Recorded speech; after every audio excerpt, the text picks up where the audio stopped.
is the second largest.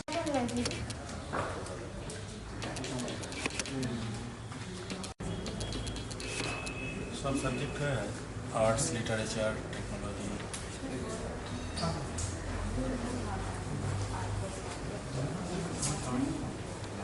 you can see that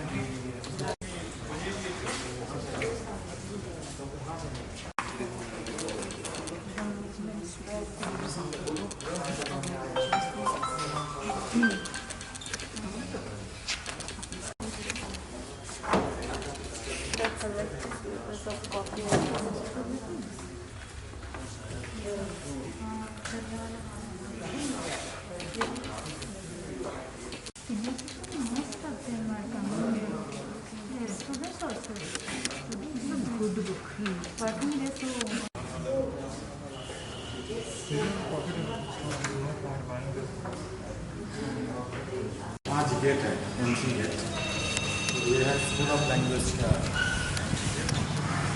और ये है चिल्ड्रंस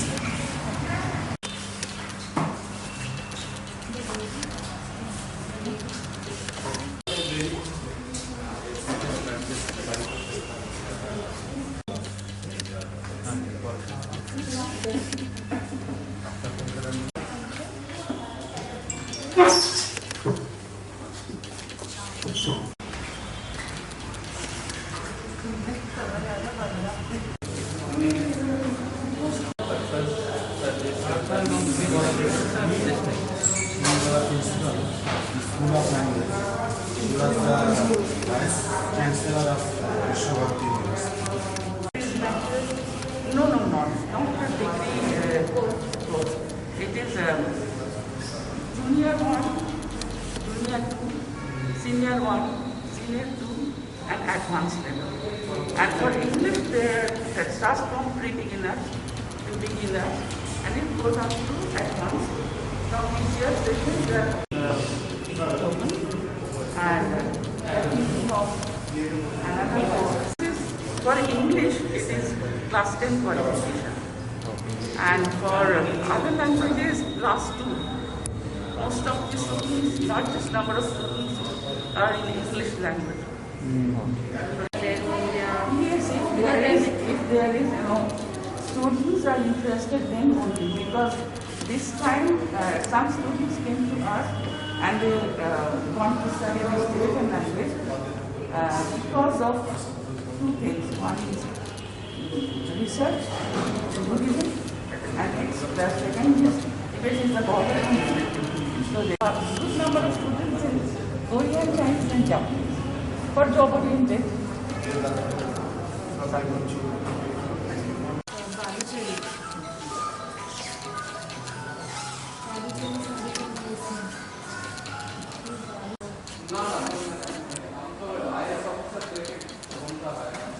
विवेकानंद जी का पूरा एकदम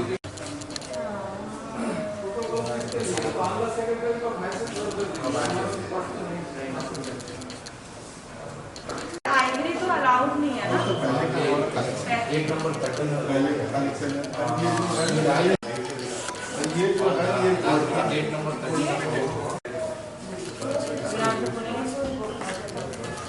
राइट लेग डाउन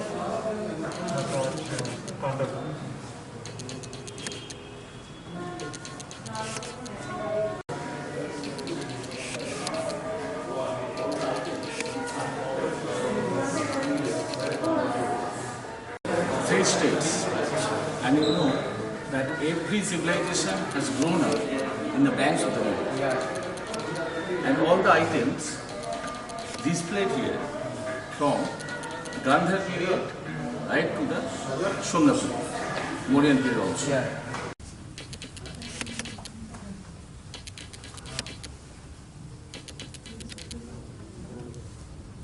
सुबह 9 बजे से हाँ, हम लोग भी कॉलेज में बहुत मनाते थे, लाइक हम लोग दिया से पूरा विवेकानंद जी का वो करते थे। दोपहर में जैसे ओडिसी और भारतनाट्यम ऐसे होता है, सुबह वोकाल होता है, शाम को हमारा ये तो हर साल आता है ना, थोड़ी बहुत चोरी तो हर साल। अच्छा।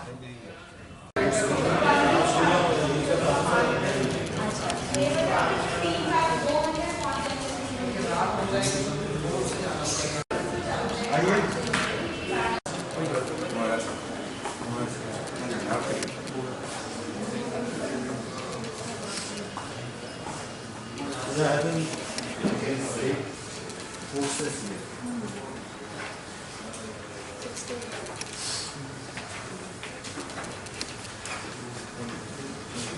तो 8-12 तक है, सब कुछ इसके अंदर है. Art, culture, philosophy, religion, fine arts.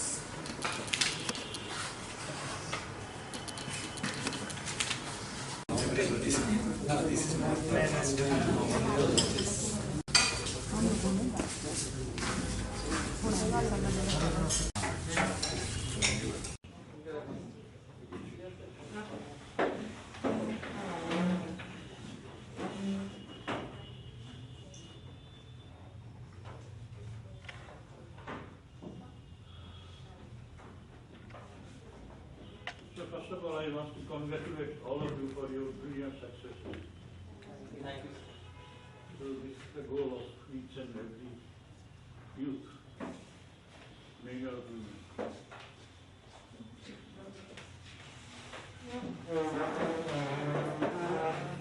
Thank you. Sit up, sit up. So on my left is Swami Adipurushananda Vishwajit Maharaj, who was in Delhi for a long time. And he is now the assistant secretary. He is assisting me in all possible ways. And I'm the secretary coming to Purnananda.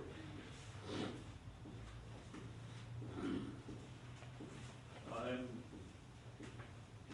from economics background. I am the principal of a college over here, 50 kilometers away. For a long time, it is called Narendra, and then I moved to this place only 8 years ago. So my association with this institute, in-depth association I should say, only 8 years and a half. And on my right is a famous IAS officer, R.S. Bandhavata, you might have heard. So he will introduce himself to you. I am not going to speak out anything about him, because then I will be falling short of what he is all like. Anyway, I have requested him to come in order to make you knowledgeable about the path that you are going to take. That is very, very important, because he is a veteran IAS officer. He was. And after retirement, he assumed so many positions also, so many assignments he was given. He is our friend, and he is also one of the members of our managing committee. He's a good man, very good man, a brilliant scholar. And from business college, he is good first class for physics. So that is all about us. And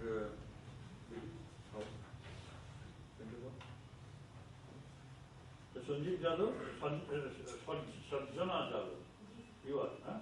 Wow, very nice. You are from? I'm from Delhi. Delhi. Wow. In Delhi, which part of Delhi? Southwest Delhi. Kirtana. Yes, sir. Kirtana. Kirtana. Kirtana. Where is Kirtana from? I'm from Karnataka. Karnataka. Very nice. And Chandrima, Otri? Absolutely. Gunjan? Yes, sir.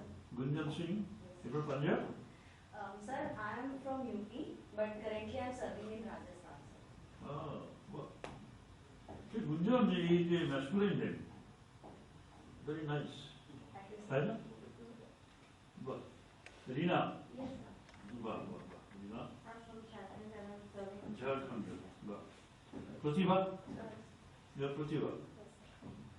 So, You are serving means you have been allotted the cadre or? Yes, yes, sir. You are already in the cadre. Yes, You are sir. from the cadre. Yes, sir. you have been. Situation has been changed. Yes, Yes, yes, sir. sir. Thank you. Pratibha? Yes, sir. Pratibha, you are from? Sir, I'm from Rajasthan. I'm serving in Telangana. Oh. And now about the male candidates. Sikam? Sir, I'm from Maharashtra and posted in Bihar, sir. Nalanda. How different is the state of affairs there? In Bihar? Yes, sir. Right. Then Dipanshu? Sir. Sir, I'm from Rajasthan, posted in Himachal Pradesh. You like that too? Yes, sir. You have to love. You have to love. You Sir, love the land, you love the people over there. which district you are? Sir, I'm in Mandi. Mandi? Yes, sir. Bharat Darshan. Love. Sir. How do you spell your name? Brogendra Lal. Bro? Brogendra. Acha? Brigendra. Oh, you are Brigendra. Brogendra. Brigendra. It is Sanskrit word, Brigendra. Sir. The lion, king of animals. Now you are going to be the king of men, king of people. Very nice. And Hemant? Good afternoon, sir. I'm Hemant. I'm from Karnataka, sir. Posted in Karnataka. Home state. Abhishek doing? He's not nice. He's actually Abhishek. And Ajay? Ajay Gautam? Not coming. Manda Makarandu. Makarandu. You? You're from Delhi? Sir, I'm from Telangana. Posted in Telangana. Arundak Saikia from Assam? Yes, sir. Posted in Assam. So are you related to Hideshwar Saikia? No, sir. No. Saikia is a family, very famous family. Yes, sir. They will take So Hideshwar Saikia's two sons are my students and not the Devabrata? Yes, sir. He is now the leader of opposition. And Arundak Saikia, very nice. And Deepak Saini, the great cricketer. A cricketer we have from Saini. Deepak from? I am from district Yamuna Nagar, Haryana, and I am posted at Uttarakhand, district Jammu. You are a doctor by profession? Yes, sir. Huh? What do you do there? I have to diversify my portfolio. Why you a bad doctor? That's why you decided to change No. the profession? Huh? The information was very good. Very nice, very nice, very nice. You will have life over here. Acha, Mayank, Vitta, Mayank. Vedo Hussain, producer absent. And Pratik Jain, absent. 1, 2, 3, 4, 5, 6, 7, 8, 9, 10, 11, 12. You tell your friends that Maharaj is having a roll call. No, I am really who are here. But That's okay. you found a miniature India. Why are they absent? If you tired or what? Tell your coordinator that this will not be absent. Lifetime opportunity to come to this institute. So, I have already congratulated them, and also I welcome you cordially on behalf of the institute and on my personal behalf. So it is written on there that we have to talk to you so that you can imbibe the character and skill necessary for a young civil servant. I think you have, by the time you have learned a lot, and you have such a very bright brain, much less to be said to you about that. I think so. The only thing I would stress is that you so long been informed that skills are necessary, productive skills. The skills means productive skills. The production, at the level of production, that is, you need to be socially useful very, very much, and you have to train yourself in a way that whatever assignment given to you, you perform it very efficiently.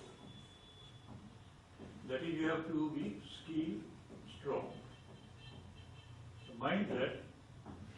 The other thing which we generally miss out is the character, the value state. We have to imbibe the value state, and you have to be very much vigilant about making a trade-off. Trade-off means making synthesis of equilibrium. Making a trade-off between value strength and skill strength. So I think you have had some experience about the people who live so long, and you're able to judge them whether they are the persons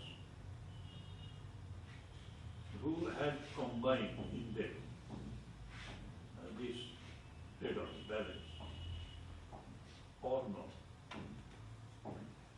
For me, I can just candidly confess that among my teaching staff,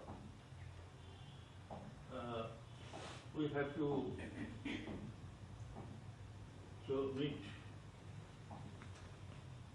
meet some 60 or 65 teachers in my life.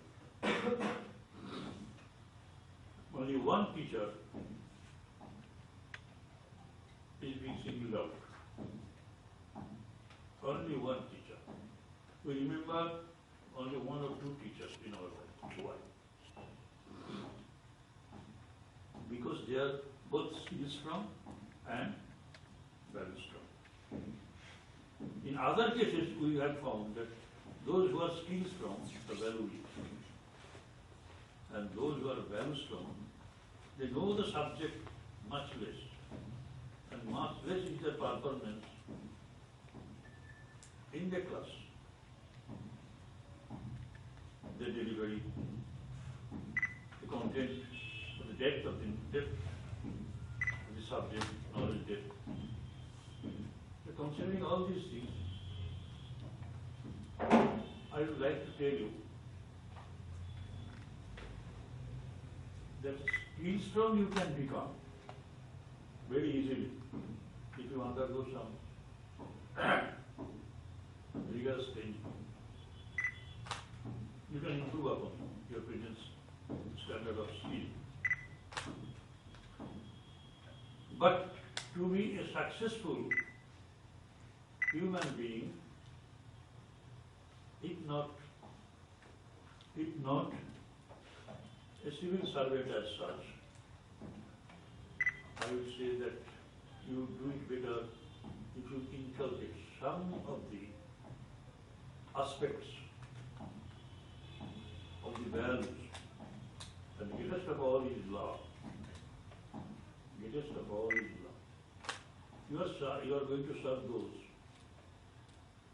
who are scarcely loved by the people, by the servants, by the people who come to serve them. So they feel it is a duty. Duty is always very bad. Duty is very unwelcome in our life. It is being compared to the scorching rays of the midday sun. Really popular. But you have to soak your duty with love. Nobody can teach that. Nobody can teach that. You are all very intelligent in terms of brain, but I request you to be a little bit concerned with your heart. Heart has to be made stronger. The feeling pattern. The brain is the reasoning faculty. You reason out. Actually, it is not to be interpreted. But your heart gives you another message, you know. Sometimes your hands are tied. Within the framework of the service rule, you may not feel very comfortable in exercising your love faculty of heart. But there you are very special. I just request you to give a very serious look into that. So character deficiency. That's a big topic. And for that you have to be watchful about your deeds. Anyway, in and through the discharge of your duties, what you are doing,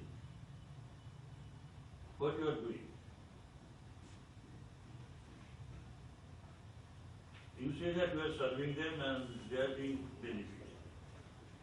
But the most important idea is that you are becoming men and women of eminence. Eminence has got several aspects. If you are loved by all, then you feel joy. You become a feel joy. You are a very efficient person in discharging your duty, but you don't have any love inside, and that is being very much projected in your behavior over there. So you have to wear off that faculty of love. That nobody can say to you.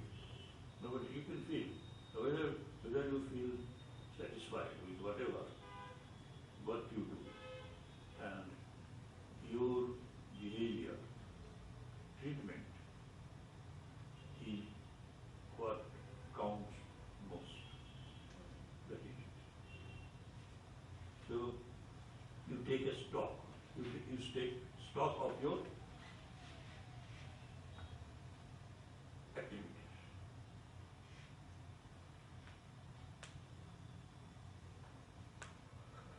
You follow it. You prepare a balance sheet of your conduct and activity, work. You prepare a balance sheet of your conduct, your behavior, your activity. Can't you do that? You prepare it. In the diary, day-to-day diary, you can write what good things you have done, what bad things you have done, and what is the result. At the day's end, what is the result?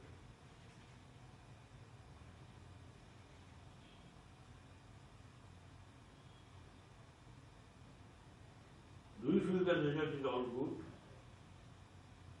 Or do you have some suspicion that I could have done this job in a different way? So the incomes and expenditures, that is preparing a budget. Incomes and expenditures of your conduct, of your activities, of your behavior. So for example, to love is an income. To hate is an expenditure. Mind that not all loves are bad. Not all loves are good. The situation will tell you. But for the time being, you say, you can take it that way, that love is always associated with income and hate with expenditure. So to start with, you have to depend more on love than on hate. Number one. Now the second step that comes right now is that the entry in the income side to love will be going to the expenditure side when compared to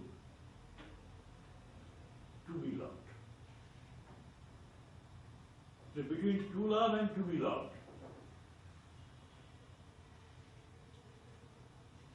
which one is an expenditure and which one is an income? Can you tell me? Both are income. No? Huh? To love income. To love was income in the first stage. To start with, we all put it love. And we have none to hate. I am growing. Personally, I am growing towards perfection. All imperfections are corrected when you work on love. Very good. But if you go on loving people unilaterally, what will happen? You feel disgusted. That I am going to love them, but they are not as ready as I am for them. That's the problem. And whatever I am speaking to you, it is not coming from any book knowledge, mindset. It comes from my experience. That's it. If you go on loving all your life, you will feel disgusted. You will feel disgusted. Why? Nobody loves me, but I have to love others. The situation is very, very unpalatable. And when you go on loving, you expect that others should love. But that is not happening. Sometimes you cry out in pain. If I had not to love, if I had not to love, you will enter into that area. Maybe some of you have already been. Are you not married? No, none is married? Married. Then you have some experience, you go on loving, but they are not responding. Your better halves are not responding properly. Then there goes in sense of apathy. Right now you have empathy, full empathy. I feel what you feel. And that would slide down to sympathy. Oh, I have sympathy. Sympathy means speaking some sweet and nice words from a distance. But apathy, I am not concerned with what is happening to you, this and that. So, empathy comes into apathy. That's very, very bad. So this is the problem with love. But to start with, you have to love and not hate. It's a high principle. Because people are supposed to hate others. They hate others and they love themselves more.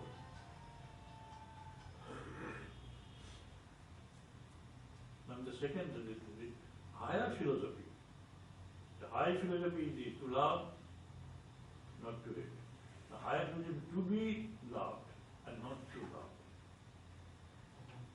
If I had not to love, and if I could have been loved, you get me?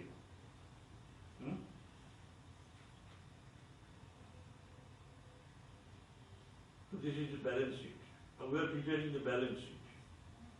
I have taken up only one issue, love and hate. There are so many other spheres of opposites. You can take them up while working and see what is what brings what. Now the highest philosophy is higher philosophy is that to be loved is also an expenditure. The to love was income, in the second stage it has become expenditure. and the income are to be loved. And this to be loved is going to be an expenditure. You can make the table. I request all of you to prepare the table. So it will give you, in years to come, some more insights into the program. So you have to maintain some positive gaze, you see, whether it is there or not, whether you are successful or not in that, will have its own tail on others and on you. Now can you guess what is the entry in the income aspect against to be loved as expenditure? I know I am speaking to the brilliant brains. So this is not a very tricky question. If you could have followed me, then at least one or two listeners must be able to answer it. What is the blank? Can you fill in the blank? To be loved is an expenditure. Against it? Guru? Not to be loved. Not to be loved. You have gone closer to that. To? Huh? Not to hate. Yes, you are correct. Not to hate, not that. So, to be hated is an income. To be hated is an income against to be loved. As philosophy.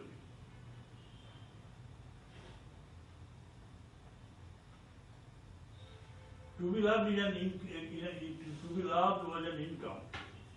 But now to be loved is an expenditure. Why? In order to love, in order to be loved by all, you have to lose a lot. You have to first show to them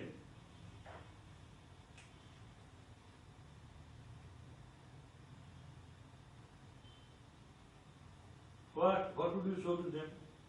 Your person, which you are not.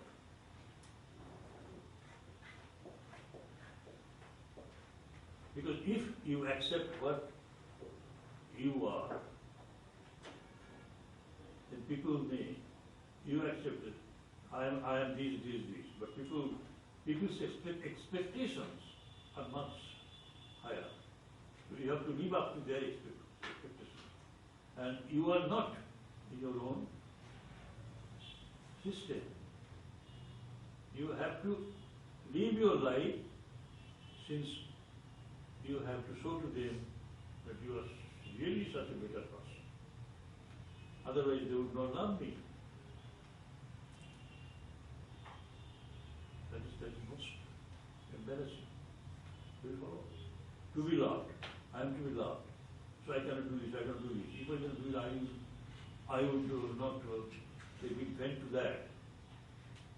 I would hide myself. You fail to place before others what you are, as you are. That's why to be loved is an expenditure. And where you are free, to be hated. Let everybody hate me. I don't care. I go on living an exemplary life. Let everybody hate me. The great people, all great people, including Swami Vivekananda also, they received hatred gloriously as a stepping stone. Because we all want to be praised. Now here is the philosophy, the highest philosophy, that you are not bothering anything. about what people would say. They said, do you get me? To be hated, I have nothing to lose. But my love for praise, but my chain, that is chain. It binds us down to the earth, never allowing us to go up. That's why I say that not all entries in the income is good, not all entries in the expenditure is bad. But they have their, they have their utility. In the context of it. So you have to move that way. To start with, to love, and to hate, not to hate. To be loved, and not to love. To be hated, not to be loved. I am not craving for being loved from anybody. So that is the hush period. The hush. Who can stand? Only the great people, the spiritual people. No, that is one thing. So, dear brothers and sisters, kindly remember this analysis and try to make the table complete. Expenditure and income. You have to prepare the balance sheet of your conduct. So if you feel that balance sheet is negative, then you have to rectify it.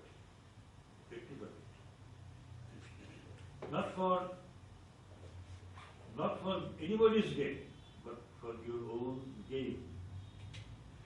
This is an institute named after Ramakrishna. You know that. And Swami Vivekananda. Ramakrishna was the spiritual teacher of Vivekananda. So, the morning will give you some literature about small books. You should read it because they change the very face of the world. Ramakrishna and Vivekananda. They change. How I will tell you. The Ramakrishna follows paths of different religions. He was not satisfied with the worship of Mother Kali or worship of Krishna Chandra. And through them he attained the same ultimate goal. He thus demonstrated the underlying spiritual unity of all religions. In fact, he established all religions. He practiced Islam by following the strict principles or commandments enjoined there in the Quran. He was sometimes a Christian, Buddhist, the follower of Ram, follower of Kamsa, this and that. That's why it is spirituality is the common ground of all religions. Non-essential aspects are rituals, books, dogmas. These all belong to religion. Non-essential aspects like ritual, books, dogmas, religion. Our being, we have a vast dimension. We are not just physical entities. Physical entities you experience in waking state, in Jagrat Avastha, you know. You have a name and you have a form to identify yourself from others, distinguish yourself from the rest. Now, when you go to sleep and dream, you come out of your own body as mind. Have you ever noted? While dreaming, you are lying on the bed.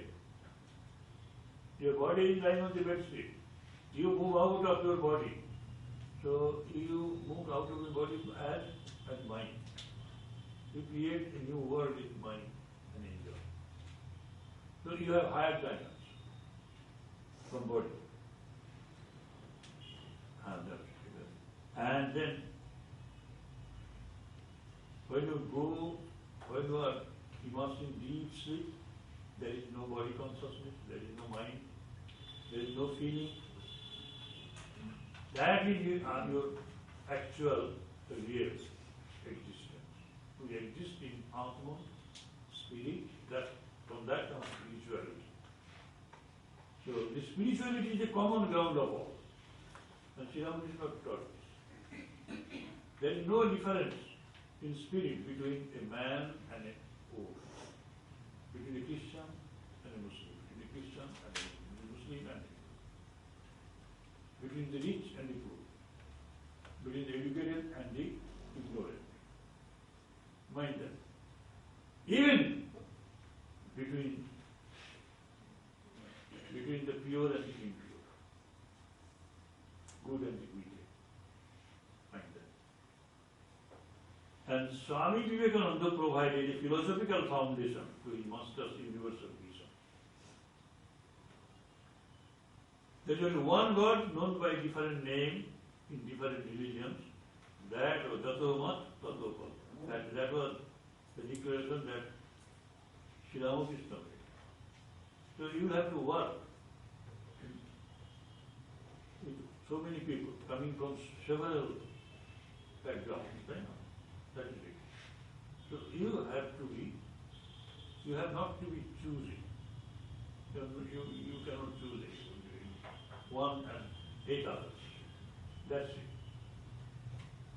So it has Swamiji's philosophical foundation, or master's universal gospel. It has 2 aspects. One is integral vision of religions, and the other is integral vision of the universe. The universe is charged with consciousness. The spirit. That spirit, everywhere spirit is working, everywhere. So it is. And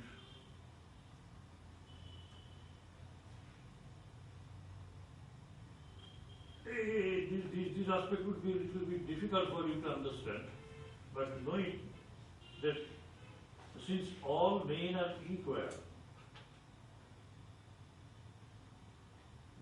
the universe as an existence is pure, divine.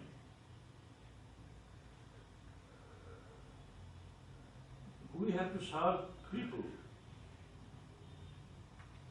as serving God. So there is no distinction between the secular thing and the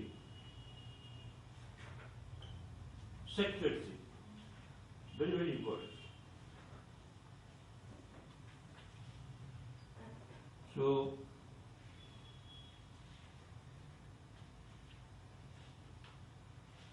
Swamiji took all the ideas in a place and promulgated a practical application which has revolutionized religions of the world. What are these truths? Ancient sages' vision of the immanence of the ultimate reality in the universe as per the declaration Sarvam Khalvidam Brahma. All this is Brahma. They are divine. And the world is also divine. In the Bhagavad Gita, a book which you should read very sincerely and seriously, there is a book by Swami Ramakrishna in 3 volumes. There you will find the basis of war. He declared there, Ketra Panchapiman Vidhi Sarvos Ketreshu Bhava. Know me to be in all the bodies, as the knower of all. I am the Ketra Guru. Ketra is body, Deva. I am Dehi, I am the knower of this. And as knower, I am in all bodies. So whenever you come across a man or woman, even an animal, to mind that I am staying inside there.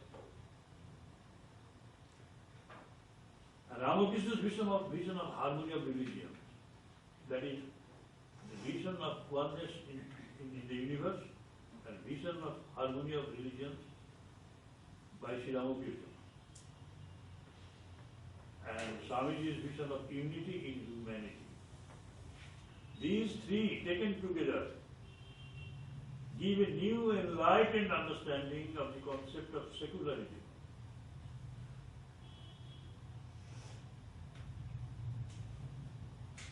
So do you know why secularism gained ground, very much prominence? Because the religious people, they used to feel that secularism means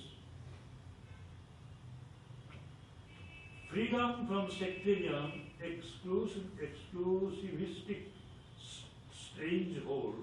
stranglehold of institutional religion, and on the other hand, the practical application of the knowledge of the immanent spiritual oneness of all humanity as the foundation of ideas of liberty, equality, and fraternity in social life, in national life, and in international life.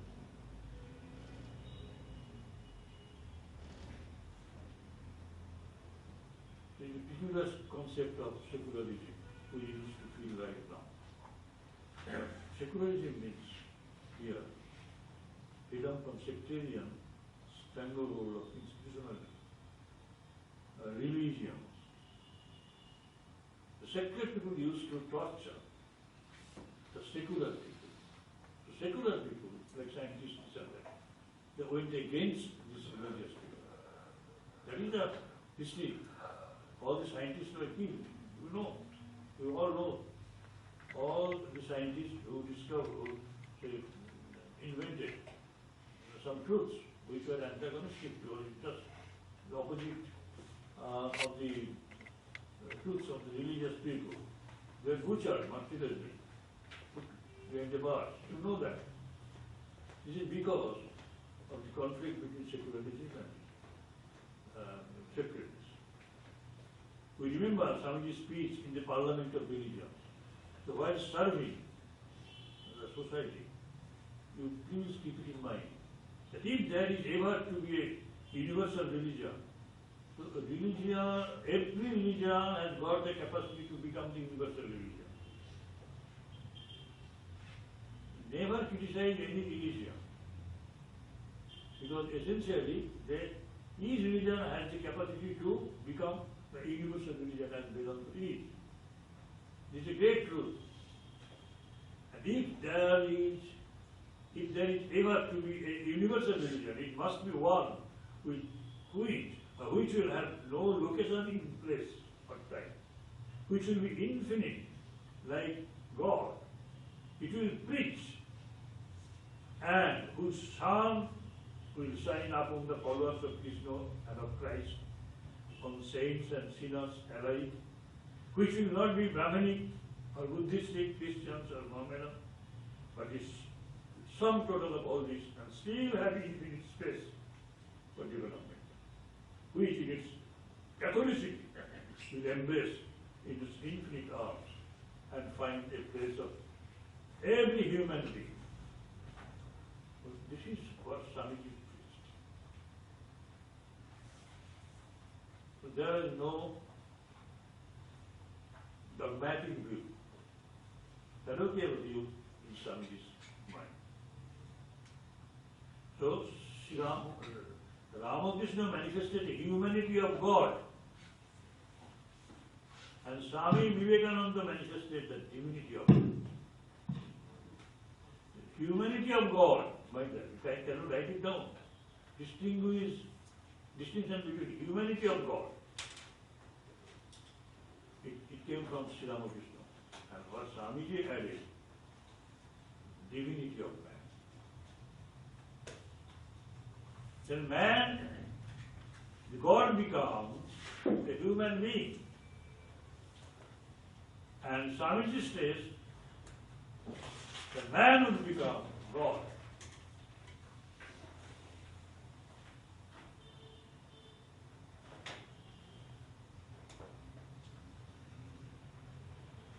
So be mindful brothers and sisters, be mindful. We have to be mindful of the outside world and what we speak, of what we do, of what we treat people. I can sit and talk about peace, but when you go home and mistreat my brother, neighbor, wife, on both inside and outside things, we shall develop mindfulness. We have to integrate the two. When mind is settled down, we become a gentle person. There is no wastage of energy in my life. We have no right to be angry with anybody, since others are not different from you. Essential. We are one, our minds are one. The change be first you, we say. It means you become the change you want to see in others, we say. But what kind of change? It's mindfulness. Mind is common between all of us. Be mindful and change will come. And very important part, the concluding part, I will tell you, the war with pranayama. Because we talked about mindfulness. Pranayama would help you to become mindful. Pranayama is nothing but breathing. Slowly inhale through your nostrils. But see that you do not breathe in jerks. The breathing should be made continuous. Slowly you inhale through both the nostrils. And while inhaling, you can chant either Om or any other name, holding your breath for 30 seconds. So you hold the air inside your body for 30 seconds. You go on counting 1, 2, 3, 4, 5, 30. Then you slowly exhale through your mouth. You are inhaling through your nostril, but exhaling through your mouth. 1. And holding it inside. So this is one pranayama. Do it for 10 minutes every day, morning or evening. After day's work, you find some time. Go to your, say, corner of the room and try to practice it. The next stage, you need not have to count the time, but go on inhaling and slowly exhaling through mouth. Do it for as long as you can. The simple pranayama. And you feel that for sitting without doing anything for 10 minutes becomes impossible for you. But gradually you feel that even an hour would be much insufficient if you develop the taste gradually. Try to do pranayama, each of you, sisters alike, every day. And through pranayama, you really touch that divine aspect of you. You make connection. Connection is here. And then work and meditation. If you love to work, don't distract your mind. Do it like a meditation. While you do work, you feel that the work has become converted into meditation. Because we generally foster a wrong idea that you can keep your mind distracted throughout the day, but wrongly expect that you can perfectly meditate without distraction for 30 minutes in the evening. If you cannot practice it while working, you cannot practice it at the end of the day when you come back home and sit for coming it down, meditation. Not possible. The whole theory of karma is that you must work with complete attention for the benefit of others rather than for your own self.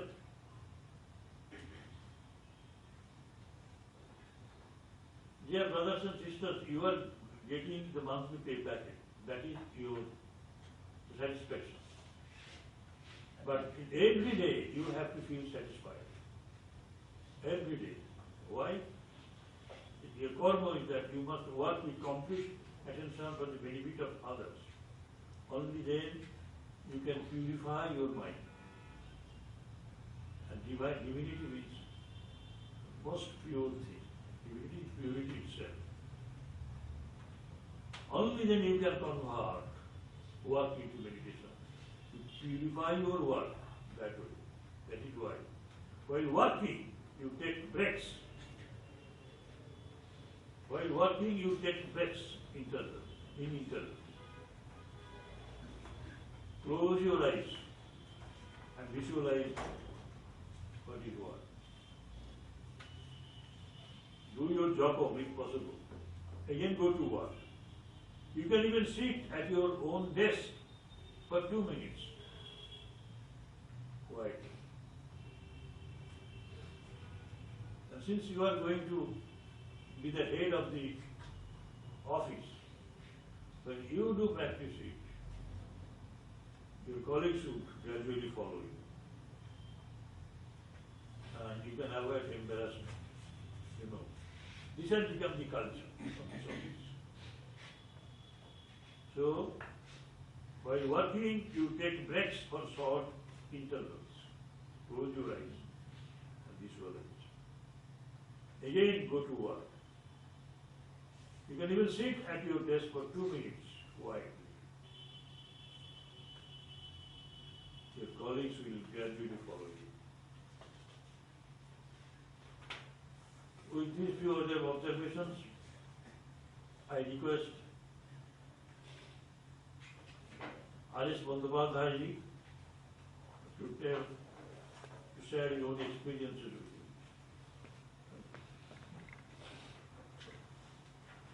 Thank you. I also welcome all of you. Maharaj is already introduced. I am actually 1974 batch IAS officer. None of you were born at that time. I entered the service. So I retired as Secretary Government of India, Minister of Corporate Affairs. That was also fairly long time back, 2011. And then we did a lot of other things. Now Maharaj, in an hour-long speech, he has told you so many things. I think it will take a lot of time to digest and think about it. He has given his own ideas, first half an hour or so, and then he has also given what was Swami Vivekananda's ideas from his great master. Now, how many of you know about Swami Vivekananda? For the first time you are hearing? Everybody knows that. Yes. Swami Vivekananda is the epitome of our culture. Let them answer, sir. You know about Swami Vivekananda anything? You know about 9/11. In USA it is very famous throughout the world. There was another 9/11 long time back. Yes, sir. Do you know that? English. Parliament of Religion. That was in 1893. So that is the time a young monk, nobody knew him. He was not even invited there. You know all these stories, I am not going into the details. If you don't know, you can read it. This is a fascinating reading. Just by one speech, throughout the world, he made things known. And I will straightway quote Dr. C. Rajagopalachari. You know him? Know his name? Huh?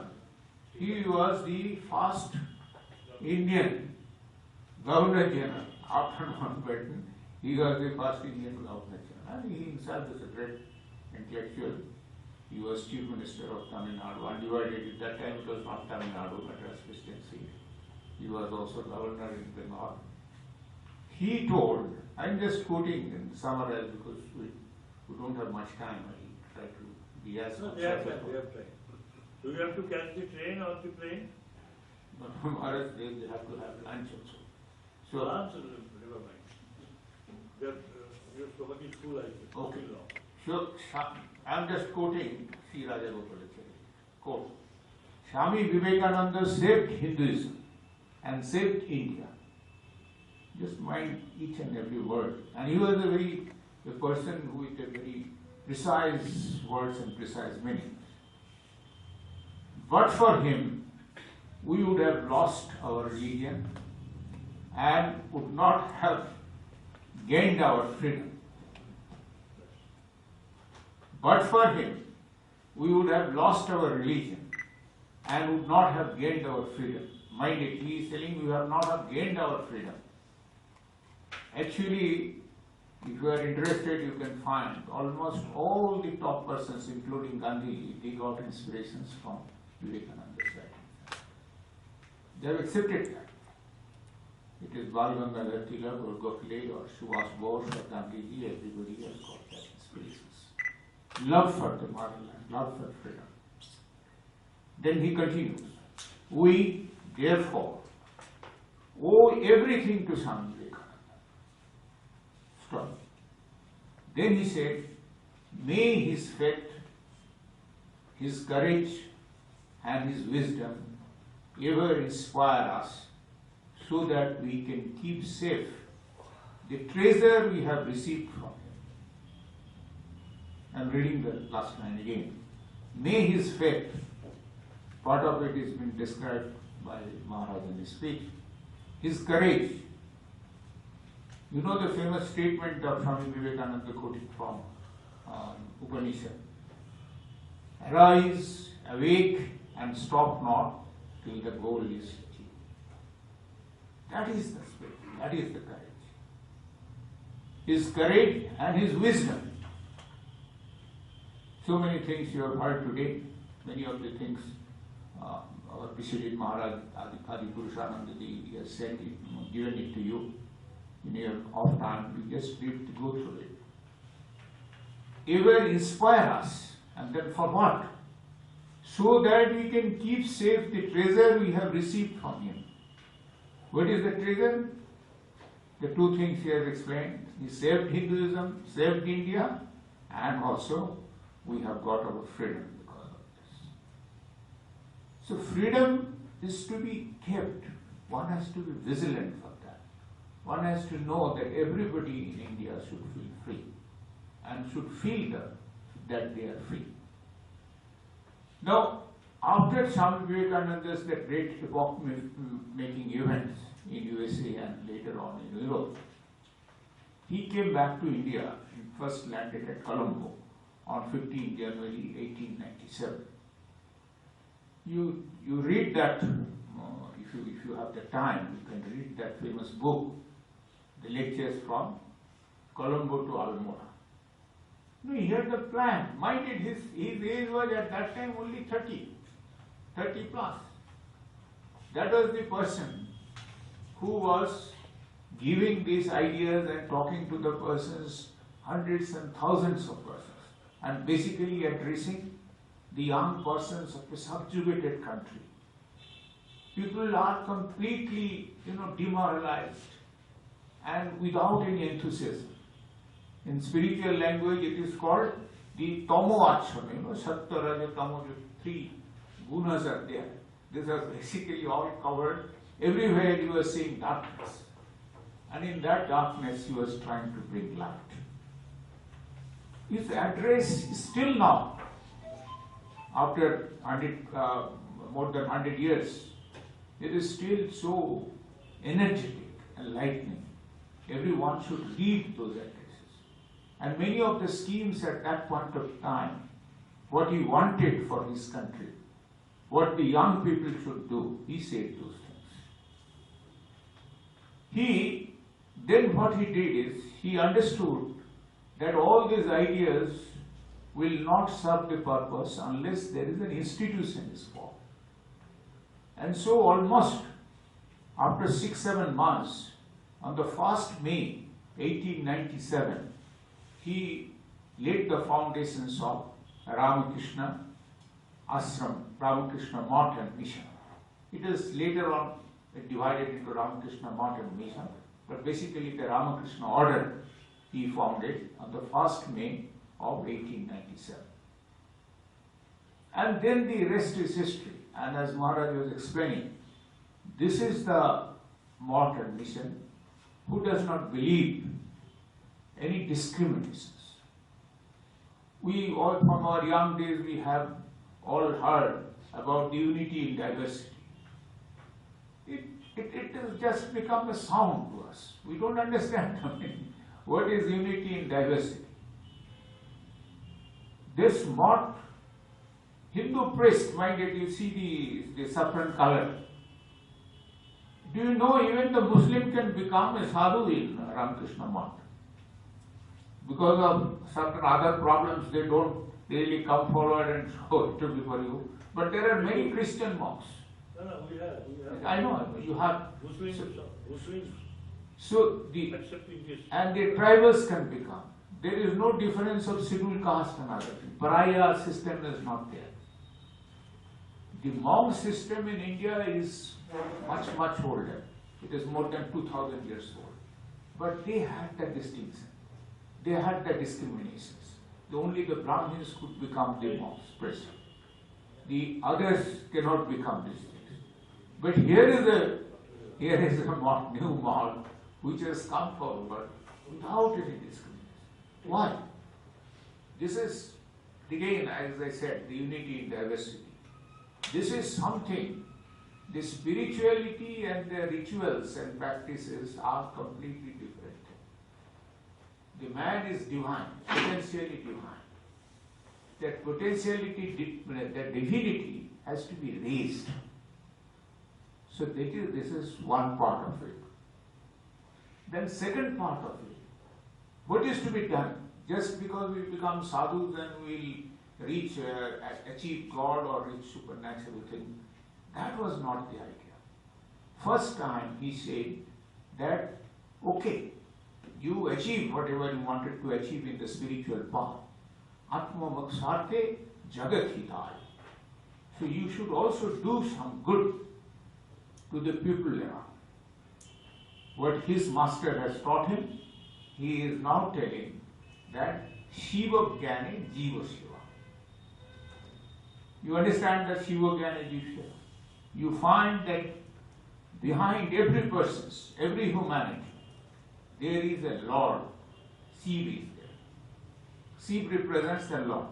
You may believe in Shiva, you may believe in Krishna, you may not believe in any God whatsoever, but you see the supernatural persons or personality or this idea is there behind every man.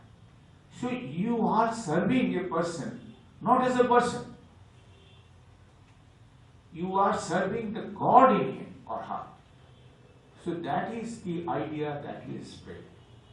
And what did he tell to all his followers? He basically charted out 4 types of things that the mission should do. This is very, very important. Mind it, for all that, in our government, after independence, all the state governments or the central government, what we are supposed to do, what we are doing or not doing so nicely. So whatever is there, these are basically 4 items.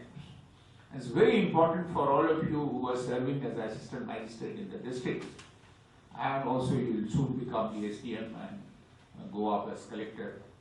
These 4 are very, very important. One is Khaddada. Mind it, during those days, often the areas used to face famine.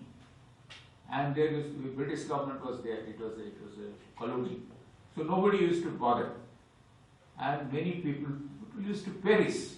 So first thing is Khaddada. Even today also, we give lot of reliefs. You have seen this COVID period. The relief distribution is the main function of any district administrations. Was it not? You have also seen that. So this is Khaddada, which was started by Swamiji in his organizations, which basically run on the basis of charity, basis of the people who give the money. The government was not giving any money. But today, Most of the governments want to do their work through an organization like Ramakrishna Mission. They feel much better to do the work through the organization like Ramakrishna Missions, who have the name, who have got the trust of the people. So the first one is Khaddadam, and the relief operations, you will be all involved. You are already involved. I am sure in courses of time, in our generations, we have been doing all this relief work throughout our period. I am sure you will be also doing that. Because India is still 30% are very, very poor, and 5 or 10% is absolutely in abject poverty. So the relief is going to continue, I presume, during your entire service period. Then comes Vidyadhan. Again, those days, there were hardly any schools. So he said that Ramakrishna Mission has started so many schools, and with the inspirations from the Ramakrishna Missions, many of the other organizations also, so-called spiritual organizations who are not doing any service to the society, but used to get all the facilities, all the pranams from the for the persons, they have also started doing that. So this is, first one is the Khaddadam, then second one is the Vidyadhan. Then the third, which is again become predominantly important during this COVID period, is Shastradhan. You know, you'll be very surprised. You are from Uttarakhand, so you are serving there. This, you know, the Haridwar is there. There is a Kankhal. Kankhal, the fast hospital. The sadhus, all the persons used to go to Kedarnath, Badrinath, Gomukh, you know, all these places they used to go. If the sadhus will also fall sick, there was nobody to look after them. They used to die on the roadside. And many of the pilgrims also, during those days, people used to go at the old age without expecting that they would come back to the family again. So they used to die. Swamiji said to two of his disciples that you start a hospital there. And they started in Kankhal a hospital for those type of sadhus and pilgrims. And you know, initial stage, there was hardly any money, hardly any facilities. They themselves used to do the sweepers work, the nursing work and all these things. And the other sadhus in this area, they used to get the service, but they used to call them Bhangi sadhus. But sadhus who are Chanda, sadhus who are doing this type of work. So that was the situation, that was the mindset during the early part of 1901, 1902, Swamiji died in 1902. This work was continued 1 or 2 years before that, and it continued. Later on, they were accepted as the greatest sadhus in that area. And that hospital was very famous hospital, it's still now continuing very much. Now, of course, the government hospitals are there everywhere in all the districts. But that was the only hospital for almost 50, 60 years in that area. So this Shastradhan, you can see the importance of the Shastradhan again now during this pandemic period. That this is the main functions of government functionaries. So just imagine the persons, his imaginations and the way he set up the organization. And the last one, which Swamiji has told, the Dharmadhan, the spiritual education. And spiritual education is in the spirit of Catholicity. Everyone is the same. Everyone should be helped. The needy has to be helped. There is no discriminations in terms of religion, caste or trade, or men and women. Everybody should come forward and do that type of thing.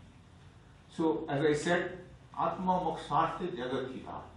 Jagat does not mean a small part or 1 or 2 persons, I and you, not that type of thing. That is all. So, I personally believe that these are the mottos which really suit the civil servants like us. If you want to do your job, because you see our papers and all this thing, whatever the government writings and directions they do. As a collector, what you are supposed to do? You are supposed to help your district, develop all these things. You were supposed to look into that, whether the educational institutions are running properly, whether the girls and boys are getting the educations, particularly the primary educations, whether there are left-outs in this thing. You also see what type of civic facilities are there, what type of health facilities are there, and during that time of any natural disaster, the relief becomes the utmost importance. So what we are doing today, that man has thought about this thing almost 150, 125 years back, and he had put it in writing and pages. See the imagination. That's why Sri Raja Gopalachari has told that his ideas, his faith, his courage, we should not forget about that. So I don't want to continue much. I'm just telling you this. Problems they might face in the No, because of their duty, you can tell them. no, the problems, that they have so many speakers in the academy and they have been telling and discussing. They have, it's a field training for them. But I must also tell you that you people are very lucky to come and organizations like this. You have seen the building, you have seen the facilities and all this type of thing. This, I should also tell you this thing. Our first vice president, the famous philosopher, you know the name? Still loudly. Sarvapalli Radhakrishnan was the president or chairman of this organization. And he used to love to come here and he used to discuss, he used to tell, there are so many things. And Shama Prasad Mukherjee was also here, the chairman. Take care of our own children. President of India was the president of our So the basic point is, the persons like Sarvapalli Radhakrishnan, who was the cultural jar of India, he wanted to develop it as the institution for culture not for the Ramakrishna mission only. The name is Ramakrishna mission, but it will represent the Indian culture. And the first set of books, if you see, I don't know whether you have seen it in the last thing. So these are actually cultural heritage of India. 9 volumes. 9 volumes, this is the publication. And this institute used to represent, still now it represents, there are seminars and others throughout the world. The cultural heritage of India is propounded like this. And so much so that the government of India still supports this institute from the Cultural Ministry of the Government of India. But down the line, many people don't know, many of the officers who are heading that, they also don't know about this thing. Hardly anybody bothers about the real culture of India. So it has deteriorated over time. But at one point of time, this institute used to represent the whole country so far as the culture was concerned. So you are very lucky to come to this institute to get a feel of it. And in course of time, you can also read some of these books there possibly. Those were published from there. Okay, 2 more things Swamiji has told about this. I'll tell you about them very briefly. One is, you know there are a lot of sustainable development programs and changes which are coming. Do you know that? Yes or no?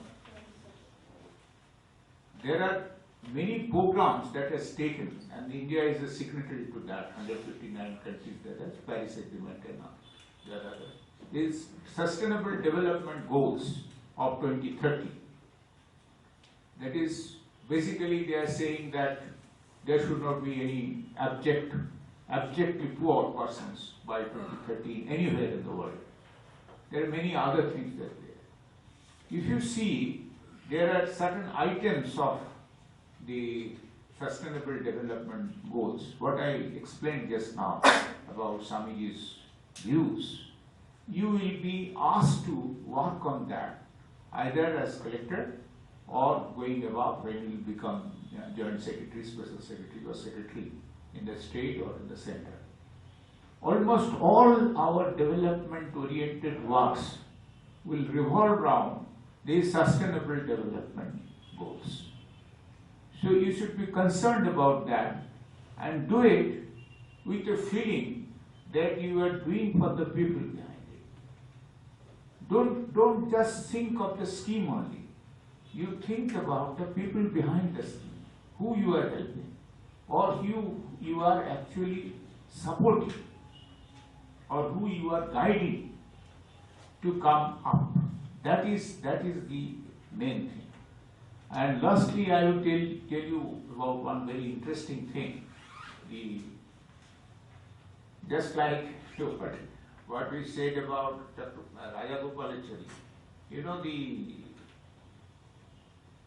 UNESCO General in 1993, in the centenary celebration year of Chicago Parliament of Religion, this is a famous person, Federico Miar. He was the Director General of UNESCO. He said, which as an Indian you should be all very proud of, that I am indeed struck by the similarity of the constitutions of the Ramakrishna Mission, which Vivekananda established as early as 1897, and that of UNESCO, which was drawn up in 1945.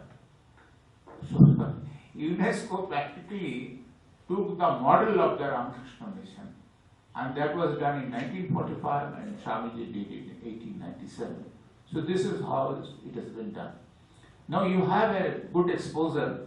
I would also request all of you that in almost all the places where you are working, you will find the Ramakrishna Mission or Ramakrishna branch somewhere near there. Centers. So you can go there, visit the center, get yourself involved in some of the activities, and in your official position also, you will be regularly informed. In some of the districts, they have a very good center. You may not get a person like Mr. Subhanandaji, Sadhu, Swamiji everywhere. You will get different type of persons. But once you deal with them, the basic idea that I am telling you, Atma Maksartha Jagatita, see the type of activities, various type of activities that we. Sometimes you may be a part of it, sometimes you can help them, sometimes you can support them. But basically as a person, if you go to those areas and see the selfless work of the monks, monks are supposed to get all the benefits. The people will come and respect them, give them some money or something. But here the monks are going out. They are giving relief. You must have seen, I have seen at least the monks himself giving the relief personally. Hours after hours giving relief in a small boat when there is a devastating flood in some of these areas. In Tamil Nadu, when there was that was tornado type of thing, tsunami. And so that tsunami type of things, the Ramakrishna Math did enormously good work. Then again in Andhra Pradesh, I visited those places. And now what has happened is, like what I said, the Shiva Jnani Jeev Shiva. Many of the old organizations of mosques, they are adopting this. When I visited Kerala, I found, from the government of India, I was chairman of a committee to looking after some of the disasters in Kerala. There I found some of the organizations are doing this type of work, and they are saying, Madhav Shiva, Manav Shiva. Madhav Shiva, Madhav God, Madhav Shiva is Manav Shiva. So they like Shiva, Jnani Shiva. So these are being adopted. It was unthinkable. Just a word about initiation. Okay. The other thing Maharaj has told, when I was secretary of the Ministry of Corporate Affairs, we had a new law, new company law and other things. Some of you maybe at some point of time will come across this thing. We have introduced a concept which is called the corporate social responsibility. In fact, I have brought a book also. This was done during this time. You were instrumental in making that. Corporate social responsibility, 2009. So this was basically saying, later on it has become a part of the law. So this was, the law was also being implemented during that time, and I was sort of steering it in the committee of parliamentarians, so standing committee, and clause by clause discussions and other. Books do you have here? In your house? 7, 8 books now. You can take one. So this corporate social responsibility, this was launched in December 2009, and this was by Pratibha Patil. She was the president at that time. She lost that. Basic idea is that every corporate, every company, 2% of their profit of the earlier year should spend on the social welfare schemes. You know, I had the idea that it should be left to the corporate to do it and in their own ways, but it should benefit the people and all these things. But some of the parliamentarians told me, Mr. Mundakade, you know, in a very off time, in the lunch time, that what you are saying is very correct, it should be voluntary. But, you know, after 5 years, where you will be, where you will be, now this is a good time, why don't you put it in the law and make it mandatory? So that is how it became a part of. I appreciated that point because I was a bit too theoretical. So they said that you make it mandatory. And then 2% has become mandatory. I asked my minister, and he was saying, you enhance it to 3 or 4. He has made it 2% of the profit. no, there is no upper limit. Some of the companies like Tata's, for example, they spend money. They give much more. But some of the other companies. But what is that? There may be some good or bad things also. It should not be very straitjacket type of program. It should be allowed to be much more freedom should be there. Because the need for the persons, need for the area, need for the people vary. Which is true for, say, in a place like Calcutta, may not be true in a small village area where this need is much more different. So, but you should, what you should try to do, keep your eyes and ears open. Take more ideas, try to help this, and whether it is Ramakrishna Mission or other group, whichever way, wherever you are working, in whichever part of the country, you will find some people are working for this type of thing. Try to help them. Still now, the government help, the help from a senior officer, just the collector's presence in these organizations, going there once or twice, that gives them enormous help. And it varies from state to state, it varies from area to area, but it is very important that holding a good positions and important positions in the hierarchy, if you can try to accelerate some of this growth. So thank you very much. Wish you all the best in your career, and also be happy, and as Maharaj has told, be a nice, happy human being. That is the most important thing. Thank you a lot, both of you. And have a nice family also. Family is very good. Thank you all for your patient hearing and being able to spare so much of your time. Now you can remove your mask and have a photo. Maharaj, that is against the protocol. No.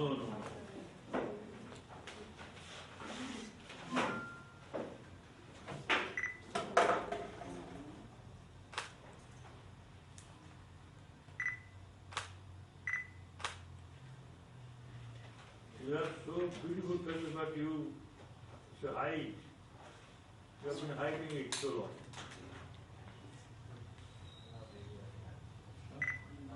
Then you have to come for lunch.